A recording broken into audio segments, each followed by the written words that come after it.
Štai jums klausimas. Jei turite laivyną ir susidurite su priešu, kuris neturi karinio jūrų laivyno, ką darote? Jei esate Rusija, vis tiek pralaimite. Po 4 metų Ukrainos sukeltų pažeminimų jūroje, Rusija turbūt manė, kad blogiau jau būti negali. Rusija klydo. Per Ukrainai itin svarbią naktį Rusijos šešėlinė laivyno armada virto pačia apgailėtiniausia įsivaizduojama povandeninių laivų kolekcija. 10 laivų sunaikinta. Jie buvo nušluoti per naktinę ataką. Tai nebuvo tik mirtinas Ukrainos smūgis. Tai buvo žinutė Putinui, kad ne vienas jo laivas daugiau niekada nebus saugus. Šešėlinis laivynas palieka pokalbį, pareiškė Ukrainos bepiločių sistemų pajėgų vadas Robertas Brovdijus Telegram įraše, paskelbtame po niokojančios Ukrainos drono operacijos, kuri iš pradžių sunaikino 8 Rusijos šešėlinio laivyno tanklaivius, o tada dar sunaikino 2, sėkmiai užtvirtinti. Liepos 7-osios nakties oro ir jūros mūšis virto tiesiog pramoninio masto žvejyba. 8 tanklaivių su kurų grupė, 1 sausakrovis laivas ir 1 keltas, atskleidė Brovdas pridurdamas. Kuro cisternos stipriai apgadintos, dega. Laisvę mylinčių Ukrainos SBS paukščių sakėcės iš dangaus galioja. Ir štai taip mes sužinojome apie tai, kas gali būti įspūdingiausia jūrų operacija, kurią Ukraina įvykdė savo kare prieš Rusiją. Ukraina yra šalis be tradicinio karinio jūrų laivyno. Išskyrus kelis patrulinius laivus ir minų karui skirtus laivus, Ukraina neturi karo laivų, kuriuos galėtų naudoti kovai su Rusijos laivynu, bet jiems jų ir nereikia. Kaip jau daugybę kartų matėme anksčiau, Ukrainos bepiločiai smūgiai padarė žalą ir Rusijai dar kartą buvo priminta, kad nei Juodoji jūra, nei Azovo jūra nėra saugios nė vienam jos laivui. Koks tai buvo priminimas? Štai detalės. Kiekvienas kuro tanklaivis, kurį iki Liepos 7-osios atakavo Ukrainos dronai, yra tarptautinių sankcijų sąraše. Kiekvienas jų turi apie 7000 tonų keliamąją galią, buvo pastatytas tarp 2006 ir 2016 metų, o jų ilgis siekia apie 140 metrų. Toks vienodumas leidžia Ukrainai lengvai atpažinti laivus, kuriuos Rusija naudoja neteisėtai naftai gabenti. Tai taip pat parodo, kad tai nėra milžiniški tanklaiviai, kurie vykdo tarptautinės keliones į šalis, perkančias rusišką naftą su didelėmis nuolaidomis. Jie atlieka kitą vaidmenį. Ir netrukus aptarsime, koks jis yra. Prieš tai vardinis sąrašas. 8 tanklaiviai, kuriuos sunaikino Ukraina, buvo Sanar 1, Sanar 17, Vynus 3 Teti, Klimena, Penelope, Aleksejus Avrasovas ir MS Ivanas Čeremisinovas. Brovdas atskleidžia. Tai sudaro 8. Ir praėjus kelioms valandoms po savo pradinės ataskaitos, Brovdas pranešė, kad Ukraina prie savo tanklaivių sąrašo pridėjo dar 2 ir iš viso jų tapo 10. Pridėkite prie to keltą ir sausakruvį laivą, kuriuos Brovdas paminėjo savo pradinėme įraše, ir gausite lygiai 12 rusiškų laivų, kuriuos Ukrainos bepiločių sistemų pajėgos ką tik pavertė povandeniniais laivais. Tai nebuvo eilinis išpuolis. Jis buvo tikslus, koordinuotas, mirtinas. Putinui ir jo bendrininkams buvo pasiųsta žinutė, kad tanklaiviai ir keltai, kuriuos jis pavertė šešėlinio laivyno laivais, bandydamas apeiti sankcijas, dabar tampa taikiniais kiekvieną kartą, kai tik priartėja prie Ukrainos dronų veikimo zonos. Tai buvo visiškas Rusijos logistikos sunaikinimas regione, kuriame Putinui ypač svarbu, kad logistika veiktų kuo sklandžiau. Ir būtent tie dronai bei jų operatoriai buvo pagrindinė šio įvykio žvaigždės. Ukrainos strategija buvo genialiai sumanyta. Išpuolio metu užfiksuota medžiaga rodo tą patį vėl ir vėl. Dronas priartėja prie tanklaivo, užfiksuoja laivą taikiklyje, tada neria žemyn ir susisprogdina. Dažnai matome, kad laivai, kuriuos smogė šie dronai, jau dega. Tai mums sako, kad Ukraina paleido spiečių. Čia nebuvo apsiribota vienu dronu vienam laivui. Ukraina smogė vėl ir vėl, kad sunaikintų tanklaivius, kurie yra gyvybiškai svarbus Rusijos karo mašinai. Tačiau yra dar kai kas, ką mums parodo šie vaizdai. Taip pat skleidžia Defense Express savo Ukrainos dronų smūgio apžvalgoje. Kiekvienas Ukrainos naudotas dronas turėjo konkretų taikinį laivuose, kuriuos jie atakavo. Jie smogė antstatams, kurie apibrėžiami kaip bet kokios uždaros konstrukcijos įsikišančios virš atvirojo laivo denio. Antstatai yra atviri ir dažnai iš abiejų pusių juos supa lygus denis, todėl jie tampa aiškiais taikiniais smūgiams. Kodėl tai svarbu? Pasak Defense Express, taikymasis į tanklaivių denio antstatus reiškia, kad dronai siekia vienu metu sunaikinti kiekvieno laivo tiltelį, mašinų skyrių ir naftos talpyklas, kurias jie gabena kaip krovinį. Ir tai suveikė. Matome tai iš liepsnų kylančių iš daugelio laivų patekusių į Ukrainos dronų taikiklį. Kalbant apie naudotus dronus, yra tam tikrų spėlionių. Defense Express spėja, kad Ukraina paleido FP2 dronus į Rusijos šešėlinio laivyno laivus. Šie dronai, kuriuos gamino Firepoint, tikrai yra pajėgus atlikti šią užduotį. Šie dronai gali gabenti 200 kg naudingąją apkrovą ir turi 370 km skrydžio nuotolį, todėl jie gali pasiekti laivus esančius vidutinio nuotolio zonoje, ypač jie paleidžiami iš laivų, kuriuos Ukraina išsiuntė į Juodąją jūrą. Mes nesakome, kad Ukraina pasirinko tokį būdą. Brovdijus nieko neatskleidė, tačiau FP2 tikrai būtų pajėgus atlikti šią užduotį. Tačiau taip pat yra spėliojama, kad Ukraina galėjo panaudoti ką nors kitą. Analitikas Denisas Davidovas atkreipė dėmesį, kad matyta smūgių vaizdo medžiaga leidžia manyti, jog Ukraina nenaudojo nei FP2, nei ilgesnio nuotolio FP1. Tai gali būti kitokie dronai. Jie gali naudoti tam tikrą mašininio matymo technologiją, o tai galbūt reiškia, kad Ukraina turi autonominius dronus, skriejančius virš Azovo jūros ir galinčius smogti taikiniams su minimaliu įsikišimu. Visa tai yra tik spėlionės. Tačiau labai realu yra tai, kad dega 10 rusiškų naftos tanklaivių ir dar 2 papildomi laivai. Tai reiškia, kad Ukraina padarė tai, dėl ko prezidentas Vladimiras Zelenskis perspėjo vos prieš kelias dienas iki šio smūgio. Ukrainos karinis jūrų laivynas kartu su kitomis gynybos ir saugumo pajėgų dalimis padarė tai, ką daugelis laikė neįmanomu. Rusija prarado Juodąją jūrą, o pradėjus nuo Gyvačių salos išlaisvinimo ir tęsiant mūsų operacijas prieš Rusijos laivyną, uostus ir okupacinės pajėgas mūsų Kryme, mes įrodome, kad Juodosios ir Azovo jūrų regionai tikrai nebus taikos vieta Rusijai, pranešė UNN Liepos 4 išvakarėse Ukrainos karinio jūrų laivyno dienos. Rusija turėjo paklausyti. Ukraina padarė tai, dėl ko perspėjo, vos po kelių dienų. Padėtis Azovo jūroje paaštrėjo. Tai jau pakankamai didelė problema Putinai. Tačiau už to slypi dar viena problema. Matote, esmė ne tik tame, ką Ukraina smogė, ar tame, kad kiekvienas sunaikintas tanklaivis plaukiojo Azovo jūroje. Būtent tai, kur vyko šie smūgiai, privers Putiną drebėti, o tam tikrą Rusijos gyventojų dalį kuo greičiau ieškoti pabėgimo kelio. Tačiau prieš pereinant prie to, primenu, kad jūs žiūrite The Military Show. Mes pateikėme jums visą vaizdą, ne tik antraštes. Jei norite pamatyti daugiau, užsiprenumeruokite ir paspauskite pranešimų varpelį, kad būtumėte tarp pirmųjų, kurie pamatys mūsų naujus vaizdo įrašus. Taigi žinome, kad Ukrainos laivų nuskandinimo smūgiai įvyko Azovo jūroje. Ukraina taip pat oficialiai nepaskelbė tikslios smūgių vietos. Tačiau mums nereikia, kad ši informacija ateitų iš Ukrainos. Svarbiausia Ukrainos niokojančio išpuolio detalė yra ta, kad kiekvienas pataikytas tanklaivis buvo smogtas maždaug už 15 km į šiaurės rytus nuo okupuoto Krymo miesto Kerčės ir maždaug už 4 km nuo Kronio kyšulio, kuris yra visai šalia okupuoto Krymo pakrantės.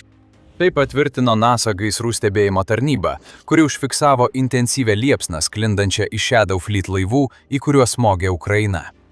Papildomam įrodymui, Defense Express atkreipė dėmesį, kad viešos Europos kosmoso agentūros palidovinės nuotraukos, darytos Liepos 6 dieną, rodo didelį laivų susitelkimą būtent šioje vietoje. Nė vienas iš laivų nebuvo matomas laivų sekimo sistemose, vadinasi, jų atsakikliai buvo išjungti. Tai buvo šešėlinio laivyno laivai, jei tokių kada nors ir buvo, ir jų buvimo vieta svarbi dėl paprastos priežasties. Visi jie buvo 20 km spinduliu netoli Kerčės tilto, kuris yra vienintelis sausumos kelias į Krymą ir iš jo Rusijos okupantams. Tai, ką tik matėme iš Ukrainos, yra perspėjimas okupantams Kryme, kad atėjo laikas jiems pasitraukti iš neteisėtai aneksuoto pusiasalio. Tai yra Ukrainos žinutė tiems okupantams, kad jį gali smogti Kerčės tiltai taip pat lengvai, kaip gali sunaikinti taikinius esančius vos už kelių kilometrų nuo to tilto. Šiandien tai buvo šešėlinio laivyno laivai, rytoj tai gali būti pats tiltas. Ir jei tas tiltas bus sunaikintas, šimtai tūkstančių okupantų, kurie nuo 2014 metų Krymą pavertė savo namais, negalės palikti pusiasalio. Jie įstrigs, o Ukraina pavers jų gyvenimą pragaro. Tai jau antrasis Ukrainos perspėjimas Kerčės regione per kelias savaitės. Birželio 21 d. Ukraina pranešė sunaikinusi taikinius abiejose Kerčės tilto pusėse, taip pat kelis keltus vandenyse aplink tą tiltą, kuriuos Rusija naudoja tiekimui į Krymą. Be keltų, Ukraina smogė kuro tranzito terminalams ir uosto infrastruktūrai abiejose tilto pusėse. Tai perdodama tą pačią žinutę, kad pats tiltas gali būti atakuotas bet kuriuo metu, kaip tai įvyko Liepos 7. Rusijos oro gynyba visiškai nesugebėjo sustabdyti šios atakos. Ta pati nesėkmę matėme ir per 10 tanklaivių sunaikinimą. Rusija turėjo sugebėti sustabdyti šias atakas. Ji turi oro bazės okupuotame Kryme ir Rusijos Krasnodaro krašte, kurios turėtų dengti laivus, kuriuos Ukraina nuolat atakuoja Kerčės sąsiauryje. Tačiau jie arba nepadarė pakankamai, arba visai nieko nedarė. Beje, dar 10 laivų tame pačiame regione taip pat išjungė savo atsakiklius, kaip ir tas tuzinas, kurį sunaikino Ukraina. Jei neteisėti Krymo okupantai vis dar nesuprato žinutės, Ukraina gali ją perduoti dar kartą. Išeikite iš Krymo. Tai įspėjimas, kuris jau buvo perduotas daugybę kartų anksčiau. Birželio viduryje Krymo totorių medžliso vadovas Rafatas Čibarovas perdavė šį įspėjimą Ukrainos vardu sakydamas: Norėčiau ypač kreiptis į tuos, kurie apsigyveno pusiasalyje po 2014 m. vasario 27 dienos. Jūsų buvimas Kryme su suklastotais rusiškais nuosavybės dokumentais yra neteisėtas tiek pagal Ukrainos, tiek pagal tarptautinę teisę visais atžvilgiais. Kol Kerčės tiltas dar veikia, jūs vis dar turite galimybę palikti Krymą. Netrukus ši galimybė nebeegzistuos. Ir būtent šis pareiškimas yra svarbiausias. Ukraina naikina ne tik šešėlinę laivyno laivus. Ji tai daro tikslioje vietoje, kuri aiškiai parodo, kaip lengvai galėtų smogti Kerčės tiltui, jei tik panorėtų. Jei tie perspėjimai ir toliau bus ignoruojami, Ukraina nebesivaržys ir padarys taip, kad okupantams būtų neįmanoma pasitraukti. O tie okupantai nenori, kad tokia galimybė išnyktų. Atsižvelgiant į visą šią vietos informaciją, galima oficialiai pasakyti, kad Liepos 7-osios Ukrainos dronų smūgiai prieš Rusijos tanklaivius buvo dalis Krymo izoliavimo strategijos, kurią Ukraina pastaraisiais mėnesiais vykdo su dideliu pasitikėjimu. Nuo balandžio pradžios Ukraina paleido vieną po kitos vidutinio nuotolio smogiamųjų dronų bangas, vykdydama smūgius prieš logistikos arterijas aprūpinančias Krymą. Greitkeliai ir tiltai vedantys į pusiasalį dabar nusėti šimtų sudegusių tiekimo sunkvežimių ir kuro cisternų liekanomis. Tiltai neatlaikė Ukrainos smūgių, o net ir jūrų tiekimo maršrutai yra trikdomi. Ukraina sunaikino geležinkelius izoliacijos kampanijoje, kurios tikslas – padaryti Kerčės tiltą vieninteliu keliu į Krymą ir iš jo. Turėkite omenyje, kad šis tiltas toli gražu nėra saugus kelias. Ukraina jau kelis kartus smogė šiam tiltui, todėl Rusija atsisakė karinio transporto per tiltą. Dabar tas draudimas kelia abejonių. Rusija gali būti priversta vėl siųsti savo sunkvežimis per Kerčės tiltą, o tai yra paskutinis dalykas, kurio ji norėtų. Tai yra Ukrainos strategijos genialumas. Tai ne tik izoliacija. Esmė – atkirsti visus logistinius kelius, kuriais Rusija gali patekti į Krymą ir tai pasiųsti pusiasalio okupantams žinią, kad Putinas nebegali užtikrinti jų saugumo. Putinas yra lyderis, kuris remiasi savo stipruolio įvaizdžiu. Jis yra didysis Rusijos gynėjas, jei tikėtume Kremliaus propagandą. Tačiau šis įvaizdis nukenčia kiekvieną kartą, kai Ukrainos dronas smogia taikiniui Kryme ar jo apylinkėse. Ukraina dabar tvirtai gniaužia Krymą, o okupantai jaučia skausmą. Visoje pusiasalyje siautėja degalų trūkumas. Daugelyje degalinių arba visai nėra degalų, arba jie sulaikomi kariuomeniai ir skubiosios pagalbos tarnyboms, todėl gyventojai ir turistai negali keliauti po Krymą. Visame Kryme naikinami elektros generatoriai, todėl regionų gubernatoriai paskelbė nepaprastąją padėtį. Net maistas tampa problema. Ukraina praneša, kad daugelyje Krymo maisto prekių parduotuvių baigėsi pagrindiniai maisto produktai. Ir visa tai dėl žiaurios Ukrainos vykdomos logistikos blokados kampanijos. Taigi, kai žiūrime į Ukrainos Liepos 7-osios smūgius, naikinusius laivus, matome ne tik pražūtingą smūgį Rusijos šešėliniam laivynui. Mes matome jau vykdomos strategijos eskalavimą, kartu su perspėjimu dėl Kerčės tilto. Šie mažesni laivai tikriausiai gabeno kurą į Krymą. Daugiau jie to nedarys. Žiedega. Ir tarsi norėdama dar labiau pabrėžti šią mintį, Ukraina smogė ne tik tanklaiviams ir krovininiams laivams Azovo jūroje. Liepos 6-ąją The Moscow Times pranešė, kad naktinis išpuolis prieš patį Krymą sukėlė regioninius elektros tiekimo sutrikimus, o valdžia skubėjo nukreipti elektros tiekimą po dar kelių sunaikintų pastočių. Tai nesibaigiantis naikinimas. Ir situacija tik blogėja, nes vis daugiau Krymo gynybos griūva, o Ukrainos dronai tampa vis galingesni. Žinoma, negalime ignoruoti ir kito Ukrainos Liepos 7-osios smūgio aspekto. Jie sudavė stiprų smūgį Rusijos šešėliniam laivynui. Tas laivynas yra didžiulė problema Ukrainai. Rusijos suformuotas siekiant apeiti sankcijas, šis laivynas – tai dažnai senų tanklaivių rinkinys, bandantis veikti nepastebėtas ir leidžiantis Rusijai parduoti savo naftą, nepaisant griežtų sankcijų. Minėjome, kad visi laivai, kuriuos atakavo Ukraina, buvo išjungę savo transponderius. Tai tik vienas iš daugelio triukų, tarp kurių yra ir plaukiojimas po kitų šalių vėliavomis, kuriuos naudoja šešėlinio laivyno laivai, kad atliktų tai, ko reikia Vladimirui Putinui. Ir šie triukai veikia. Strateginių ir tarptautinių studijų centro duomenimis, iki 2025 metų pabaigos šešėlinį laivyną sudarė mažiausiai 591 laivas, įskaitant pagalbinius laivus. Ir jis Rusijai kasmet generavo nuo 87 iki 100 milijardų dolerių pajamų. Šis laivynas yra Rusijos karo gyvybės linija. Ir būtent todėl Ukraina teigia, kad Liepos 7 dieną surengti smūgiai buvo visiškai teisėti. Ukrainos vicepremjeras Aleksejus Kuleba jau pateikė šį argumentą laiške, kurį išsiuntė Tarptautiniai jūrų organizacijai, po to, kai Rusija apkaltino Ukrainą teroristiniais išpuoliais prieš Rusijos komercinius laivus. Šešėlinis laivynas yra itin svarbus Rusijos federacijos biudžeto pajamų generavimui ir karo veiksmų tęsimui, teigia Kuleba. Todėl kiekvienas sankcionuotas laivas, kurį smogė Ukraina, yra teisėtas taikinys. Be to, Putinui nederėtų kalbėti apie komercinę laivybą. Rusija jau užpuolė 59 teisėtus Ukrainos prekybinius laivus. Todėl Putinas turėtų nutilti dėl to, kad Ukraina sunaikina sankcionuotus laivus, kurie tarnauja Rusijos karo pastangoms. Ar Ukrainos Liepos 7-osios smūgis stipriai pakenks šešėliniam laivynui? Ne. Galbūt jie labiau buvo susiję su perspėjimu dėl Krymo, nei su bandymu Rusijai sukelti milijardinius nuostolius naftos pardavimuose. Tanklaiviai, kuriuos smogė Ukraina, buvo mažesni, nors jie vis tiek galėjo būti naudojami naftai perkelti iš Juodosios ir Azovo jūrų į uostus už Krymo regiono ribų, kur ta nafta galėjo būti perkrauta į didesnius laivus. Taigi, tam tikras poveikis šešėliniam laivynui yra. Tačiau svarbiausia čia yra tai, kad Ukraina sudavė dar vieną smūgį Rusijos kurui. Tai yra pagrindinis Ukrainos tikslas. Paversti bet kokį Rusijos bandymą gabenti naftą ar kurą itin rizikingu. Nesvarbu, kur tie produktai keliauja. O kai šiuos smūgius laivams sujungiate su nuolatiniais Ukrainos išpoliais prieš Rusijos naftos perdirbimą, gaunate naftos sunaikinimo strategiją, kuri susiformavo 2026 metais. Iki metų vidurio Ukraina jau buvo surengusi beveik 200 smūgių prieš Rusijos naftos perdirbimo gamyklas. Įspūdingiausias iš šių smūgių įvyko vos dieną prieš ataką prieš laivus Azovo jūroje, kai Ukrainos dronai rekordinio atstumo iki 3000 km smogė Sibiro Omsko naftos perdirbimo gamyklai. Tai yra daugialypė kampanija prieš Rusijos naftą ir kurą, o trūkumas Kryme rodo, kad jį veikia. Kalbant apie Putiną, jis tiesioginė prasme sprunka, nes yra persigandęs.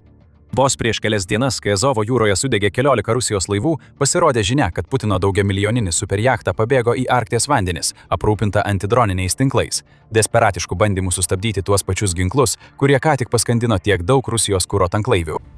Jei tai neapibūdina didžiojo Rusijos gynėjo, tai niekas kitas to nepadarys.